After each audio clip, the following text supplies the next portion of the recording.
Good morning, good evening, good afternoon, folks. It is the one, the only V, the Gorilla, coming to you live from Rogue News HW with my main man, Cowboy, working the airwaves, making sure the broadcast is coming out crispy and clean. You know what I mean? Check us out, roguenews.com. Actually, check us out, exitstrategyworld.com, baby. Let's go. That is the parent company that owns Rogue now, exitstrategyworld.com. Check it out. Cowboy, could you pull it up, man? Pull it up. One moment.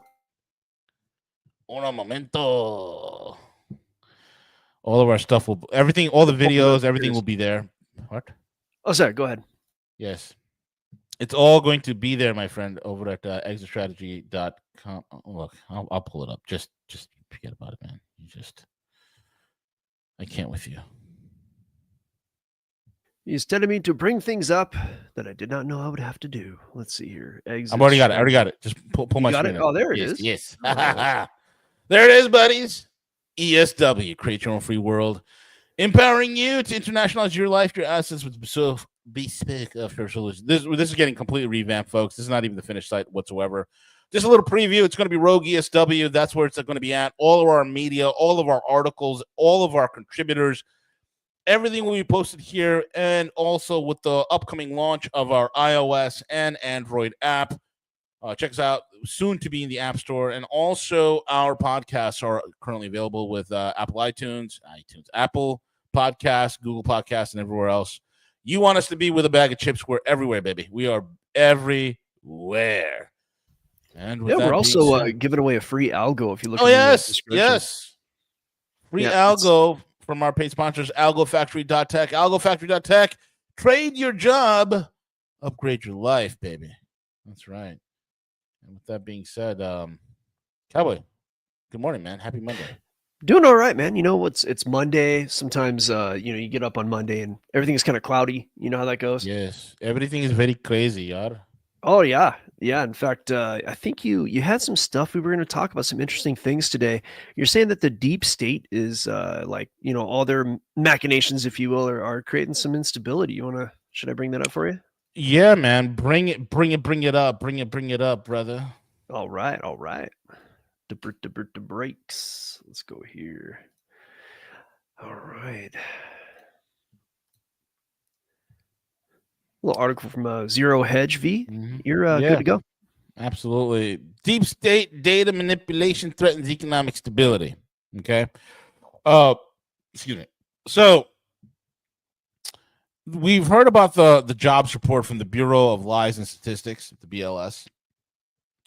And we knew that Trump fired this person from the BLS.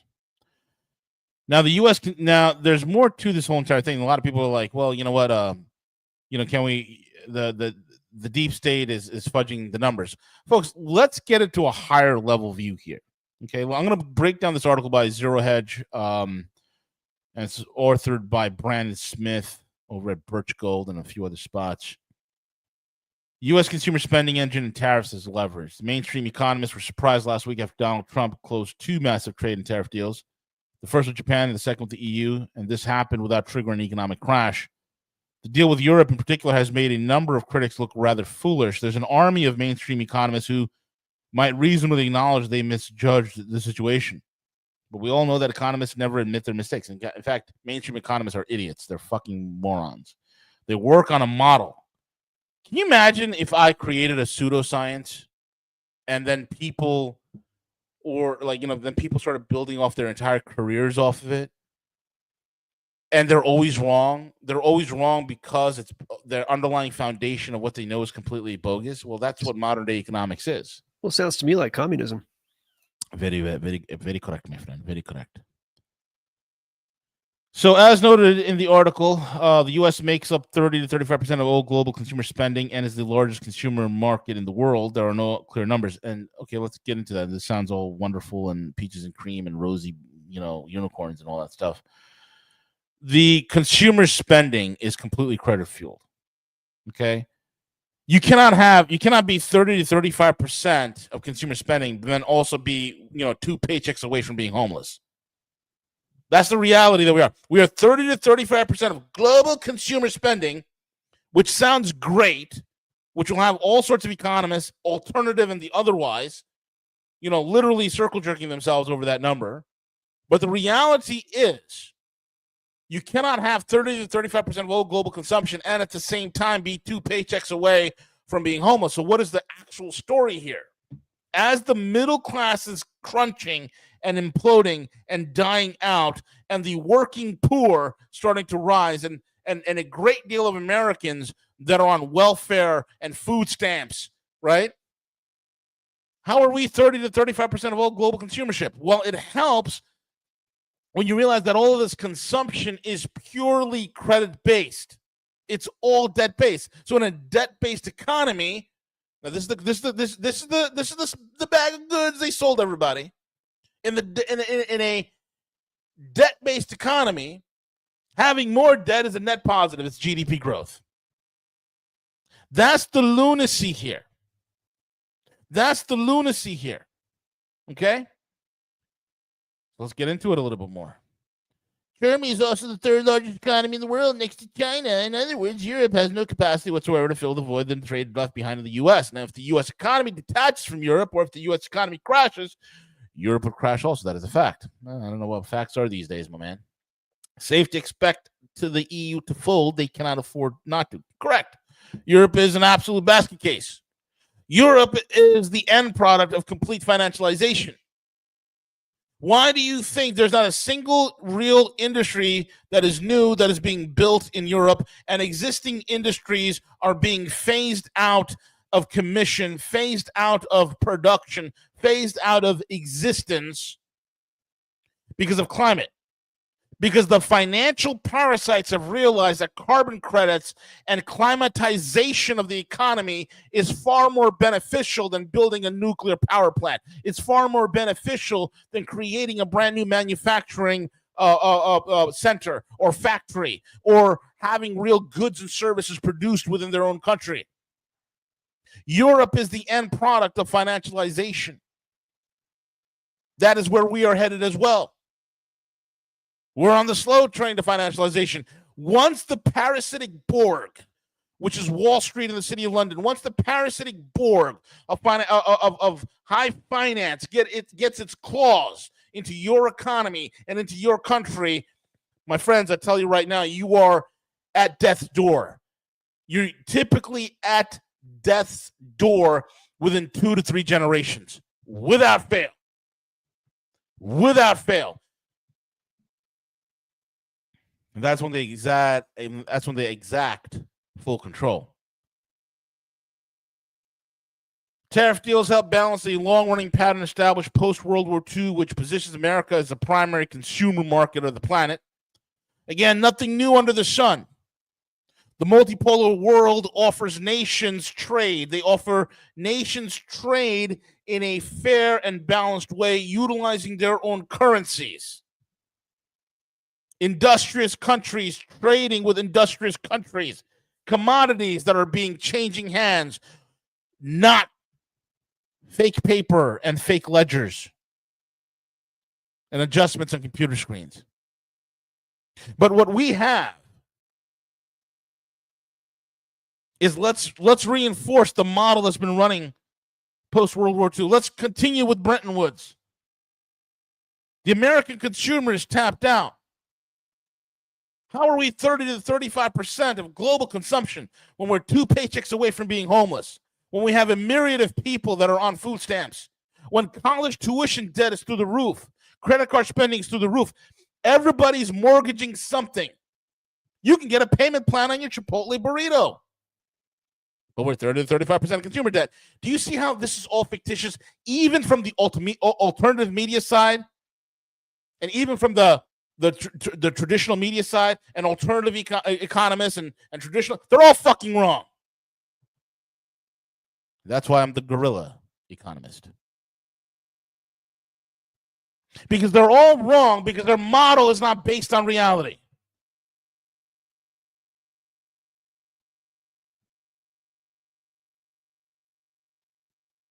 That said, the Trump. Go ahead, Cowboy. No, I thought we lost you. You got quiet, but that was great, dude. Keep going. That said, the Trump has stumbled into a blaring economic blunder that he should have seen coming 100 miles away. Nobody can see anything coming 100 miles away because all the numbers are fake. All of them are fake. All of them are fake.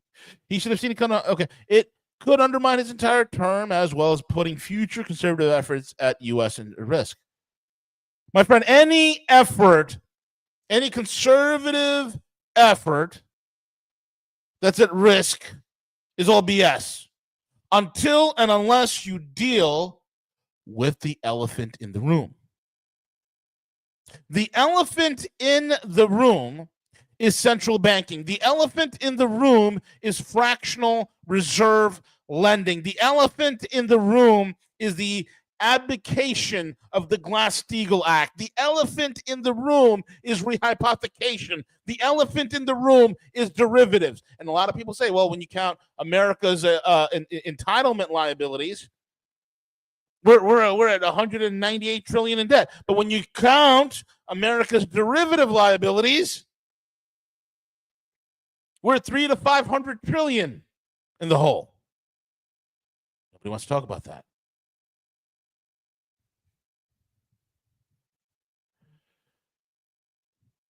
You probably didn't care. Honestly, the incident is a blaring blip on the White House's very busy radar. The media is painting an incident as temper tantrum by Trump as he fired McEttifer because she dared to publish negative numbers about the U.S. economy. And Trump says, in my opinion, today's job numbers were rigged in order to make the Republicans and me look bad. Just like when they had 3 days around the 2024 presidential election, and then Roe's numbers were taken away on November the 15th, 2024, right after the election. When those job numbers were massively revised downward, making correction over 118,000 jobs a total scam. Jerome Too Late Powell is no better, but the good news is our country's doing great. Again, it's about keeping the top layer of this I don't know, this cake, this empty cake that is called America, this top layer, which is a frothy whipped cream type layer, which is as thin as possible you can imagine. It's about keeping that looking good so the masses consume it and people believe in it. Because look, folks, in the world of central banking, in the world of fractional reserve lending, in the world of modern monetary theory, in this world, narrative is more important than reality. The multipolar world deals in reality, acts in reality, behaves in reality, and responds in reality. Us, it's all public relations in every level. But we've seen this before. McEttifer was head of the BLS, the Bureau of Lies and Statistics, throughout the Biden 2024 election campaign. Month after month, the BLS reported oddly optimistic initial jobs reports, and it seemed as though Biden was a job creation machine. In truth, labor data was skewed heavily due to illegal immigration, blah, blah, blah, and all this and this, that. So again, this article by Brandon Smith, and no knock on Brandon, it's all good. He's a well-meaning fellow. And it's all about, nationalism. It's all about getting America back to being a sovereign country, right? So an article like this, at the end of the day, though it's short-sighted, it's a confirmation bias article to those that are on the right. Those that are, wanting America back. And that's all well and dandy. That's all good, right? But the reality is, the whole firing of McEttifer, that lady who was fudging the numbers for the BLS, folks, do you realize whatever political party is in power, the BLS publishes data that the powers that be want to get out there. That's it. It doesn't matter who president is. It's about having the ability to form a narrative. And if the narrative is, hey, you know what? We got to wrestle the deep state. Cowboy, let me ask you this. This is August the 11th. How many arrests have there been? I want to say none. How many arrests for the January 6th event? Oh, lots of guys got put in jail, but those aren't the arrests we're talking about, are they? Yes. No. We're talking about the real perpetrators, the ones who orchestrated the false flag that is known as January 6th. How many of those cretins went to jail, Cowboy? Zero. How How many went to jail for the Russia collusion hoax? Zero. But don't worry, they're saying criminal indictments are on the way. Sure, yeah, sure, yeah. We'll hold each other's penises as we wait for these indictments to come. I was going to suggest you hold your breath, but if you want to go the other route. Well, it's a giant circle jerk party, Cowboy. That's what it is. A giant circle jerk party. How many arrests have been? Everything. COVID. Fauci's walking around. Did anybody pick up Fauci? Well, I think some guy in a car picked him up, but that's a different story. Yeah. Rob B makes a great point. How about the 2008 bank fraud? There was a time we used to jail bankers, man. A time we used to jail bankers in this country. It's called the SNL scandal, the savings and loan scandal. Look it up. Dr. William F. Black worked with a colleague of mine to take down some very bad actors. We don't do that anymore. We reward banksters because it's about financialization. That's why you can run a company into the ground and then given a golden parachute as you fly away. Folks, the whole point of this, they're like, oh, the McAfter firing and the Bureau of Lies and Statistics and all this other stuff. It's really showing that the deep state's manipulated. Folks, our data is so manipulated. We don't even know what the truth. Cowboy, let me ask you a question. You're a trader. TRADER. Yes, trader. Not traitor, but trader as in stocks. If you don't have a true mark-to-market, can you really know the underlying value of an asset? Oh, no. No, it's at that point, it's just everybody's kind of playing a fantasy game. Yeah, exactly. I love what Rob B says. Trust the plan. Just sit on your hands and trust the plan, brother. Well, that is the plan. It's not the plan that you think it is. Don't worry. The crash helmets are in charge, Cowboy. They're playing 4D Connect 4. Beyond 5D chess now. It's 4D Connect 4, baby. That's what we're playing. Trump invites Putin to set foot in America, in Alaska. Putin in Alaska, brother. You know what's funny? There are rumors circulating, and fellas probably know this. We didn't actually buy Alaska, did we? I mean, there are rumors speculating we had a 100-year lease on the thing. I'm not sure. I haven't really looked into it, but this is what I've heard, Cowboy. Have you heard anything similar? Yeah, I think where I'm going to leave that one is possession is 9/10 of the law. Yeah. Kind of like Russia possesses a fifth of Ukraine right now. Yep. Vladimir Putin is coming to America despite the international warrant for the Russian president's arrest and despite his years of hostile threats against NATO. Who cares? This is from the Atlantic. They're a bunch of whack job, lefty, retard soy boys. They walk around, they smell of soy. Smell of soy lattes. Ugh. None of that matters to President Donald Trump, who announced Friday that he would meet the globally shunned leader. Putin is far from the globally shunned leader. Okay? When I love it when Western publications, the world is against you. It's basically the retarded, insolvent morons of the West. That's what they refer to. Putin is probably the most popular leader in the world. Probably even more so than Trump. That's the God-honest truth. More so than Trump. Greatly admired, respected, a statesman. What does matter to Trump is that he may be able to stop the bloodshed in Ukraine, the worst European conflict since World War II, fulfilling one of his biggest campaign promises.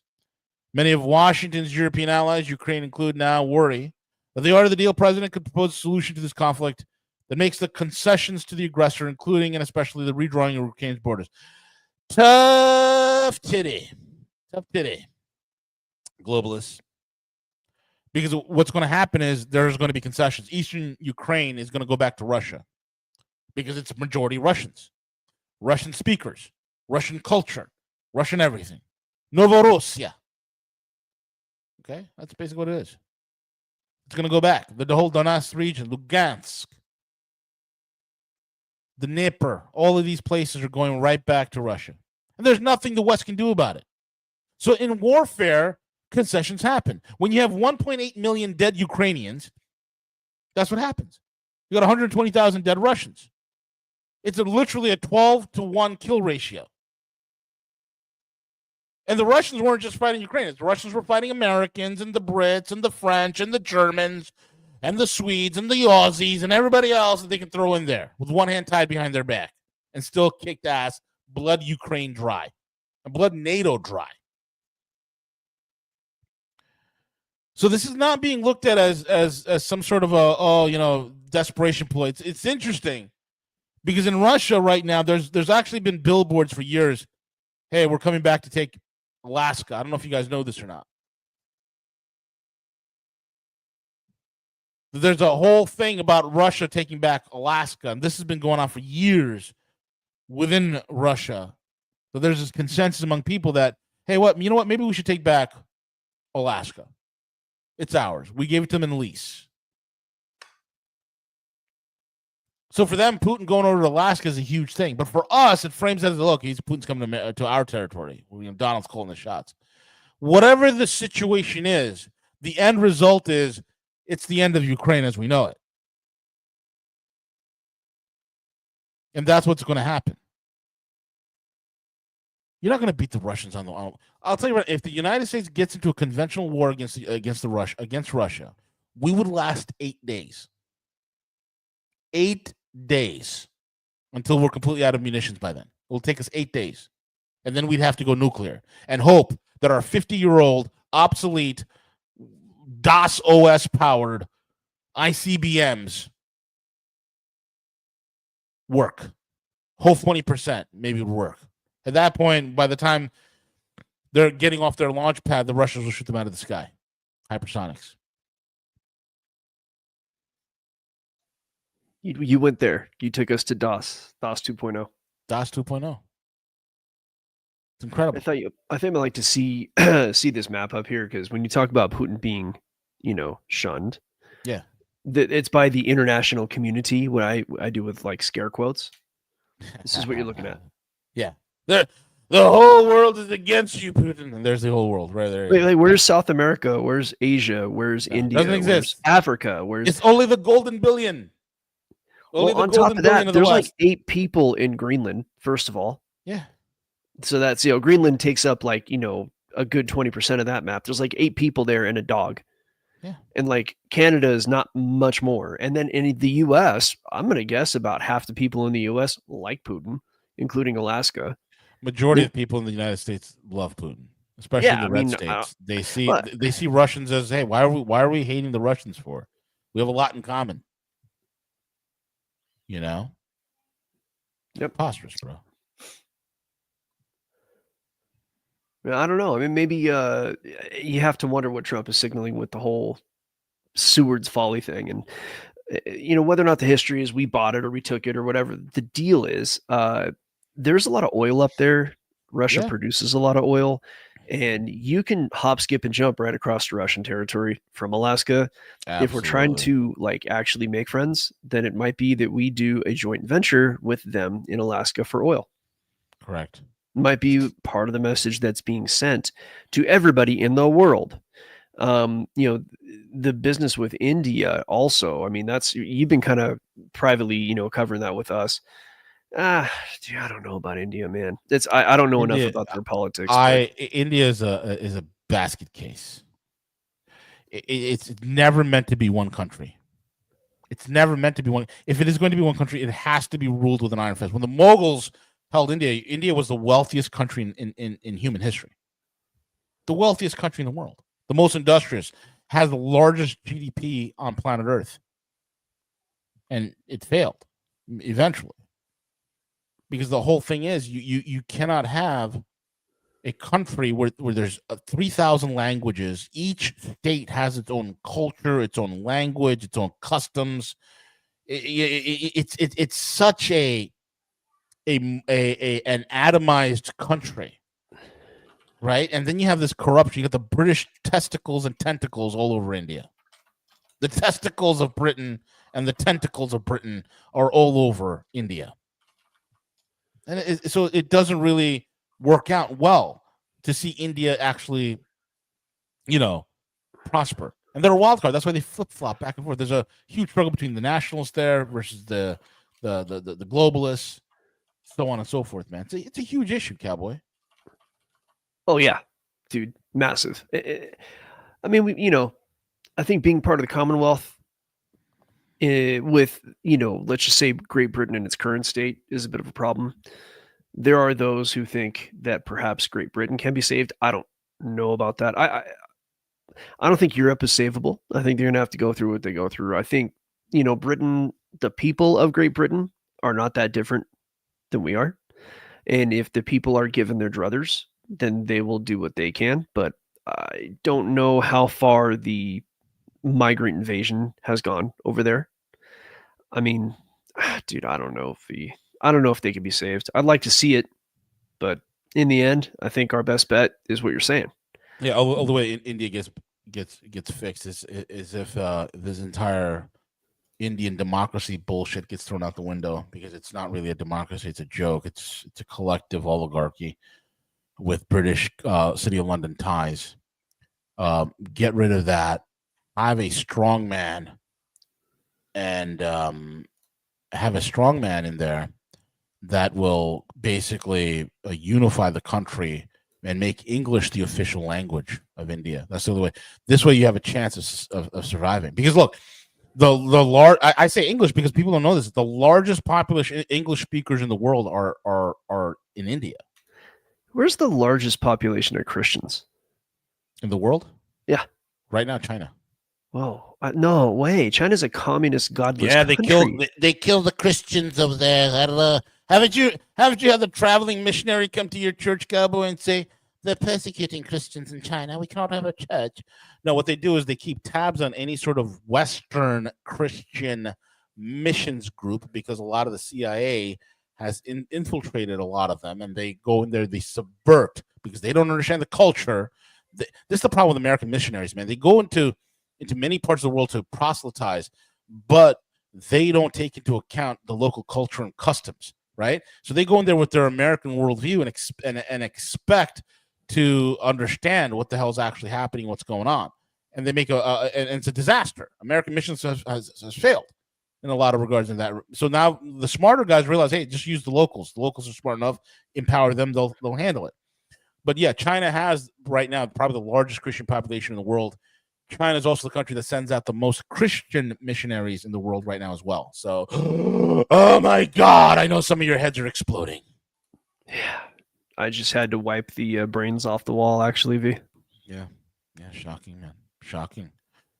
Switching gears.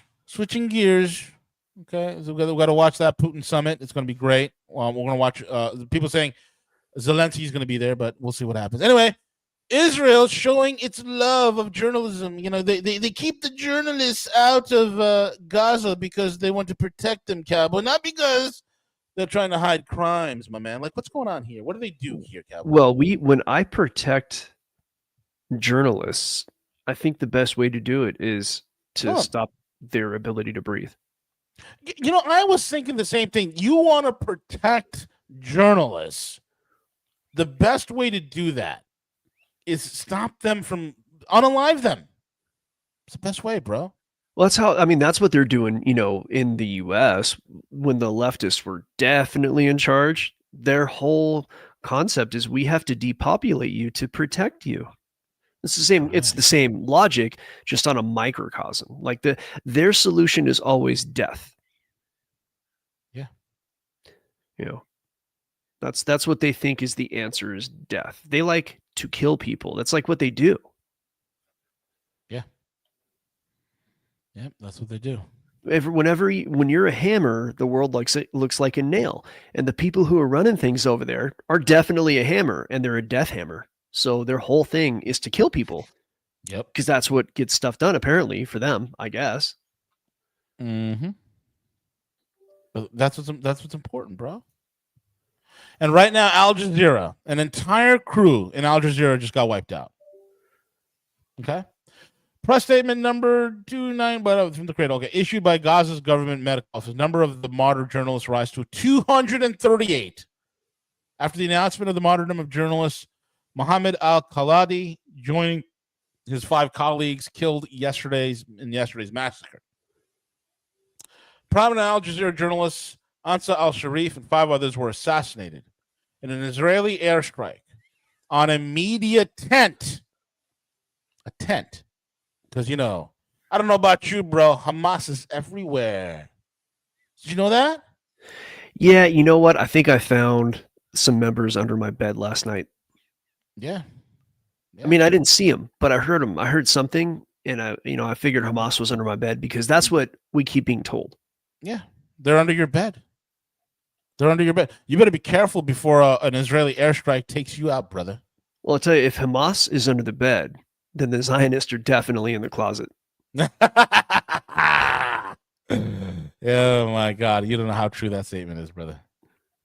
Journalists Muhammad Al-Khaladi, Muhammad Kiriba, and Ibrahim Zahir, Mamen Aliwa, and Muhammad Nafal were killed alongside him. The number of journalists that are being killed has rose to 238 dead journalists after the announcement of the martyrdom of journalists so-and-so. Okay, we hold the Israeli occupation, the U.S. administration, and countries complicit in the genocide, such as the UK, Germany, and France, fully responsible for committing these heinous and brutal crimes. We call on the international community, international organizations, and all bodies concerned with journalism and media around the world to condemn the occupation's crimes. Because, look, man, when you're committing a crime, what is the one thing you want to make sure? If you're a ghoul, if you're an absolute thug, what is the number one thing you want to ensure? It never occurs when you're committing these crimes, which is what? Proof, evidence that you are committing a crime, right? You want to make sure that you don't have that. And the best way to do it is you kill journalists. So basically, the article from the Cradle goes on to say, last month, Sharif warned that the Israeli army has launched a campaign of threats and incitement against me because of my work as a journalist with Al Jazeera, adding that I, Ansar al-Sharif, am a journalist with no political affiliations. My only mission is to report the truth from the ground as it is without bias. God forbid you do that.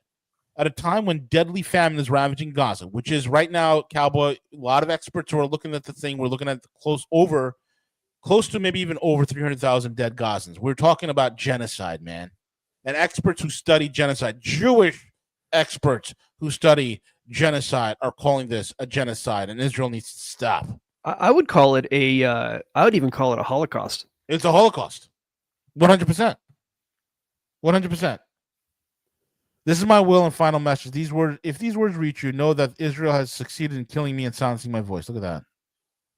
Allah knows I gave every effort and all my strength to be a support and voice for my people. And ever since I opened my eyes to life in the alleys and the streets of Jalabia refugee camp, Israel has systematically targeted Palestinian journalists since the start of the war. Yeah, we can't have people on the ground taking pictures.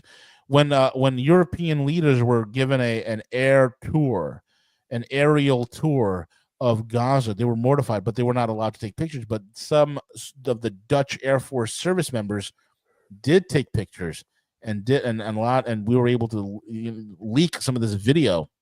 And what we seen in Gaza, dude, it looked like Germany after the fire bombings of Dresden. It looked like Hiroshima after the bombs went off. It was incredible. Absolutely horrifying. Oh, absolutely mortifying seeing this. On XF's, on Joaquin Flores' Telegram channel, you see things that I cannot unsee, the children and I'm hearing stories where they're deliberately shooting at kids for throwing rocks. Yeah. The Israeli military, and when I had a buddy of mine who was in the IDF, served in the Golani brigades, the whole 9 yards, and he was telling me it's the most woke mommy boy army that is so unprofessional, filled with weak, servile men and bitches. Okay, it's terrible. They have no morale, they have no morals, and they're disgusting. They're fucking disgusting pigs. That's what the fuck the IDF is. Okay, and I'll tell you right now, there are American Special Operations members who were providing food and aid, and they were not told to engage. They were just to provide aid, and they're like wondering, why are we giving them dry rations like rice and beans and stuff that you need to be able to cook with water? And one of the guests was a former Green Beret colonel who was on with Tucker, Tucker Carlson. Watch that interview if you get a chance about Gaza. And other American Spec Op members, when they were seeing how the IDF was treating the Gazans, everything in their blood was boiling. They wanted to engage the IDF.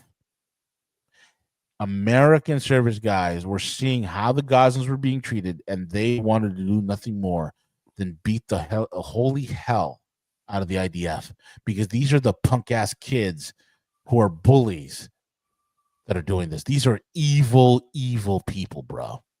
Evil fucking people. And then they're taking their selfies and all these pictures standing next to dead bodies and the ruins of the people of Gaza.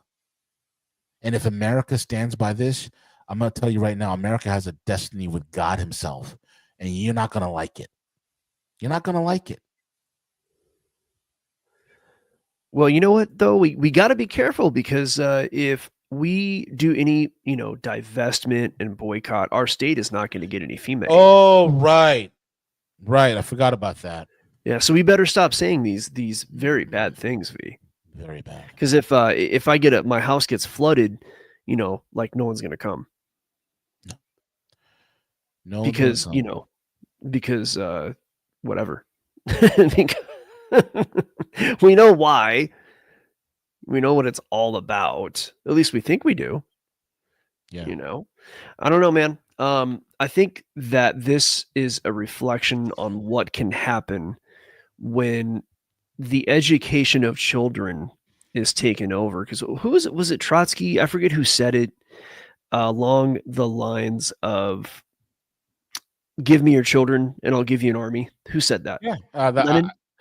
Yeah, it was one of those commie bastards. Yeah. One of the, and so over there, and I'm sure elsewhere, they're being taught that this is their right. They're being taught that anybody who is not part of their group are subhuman animals, which is what the word Goyim means, really.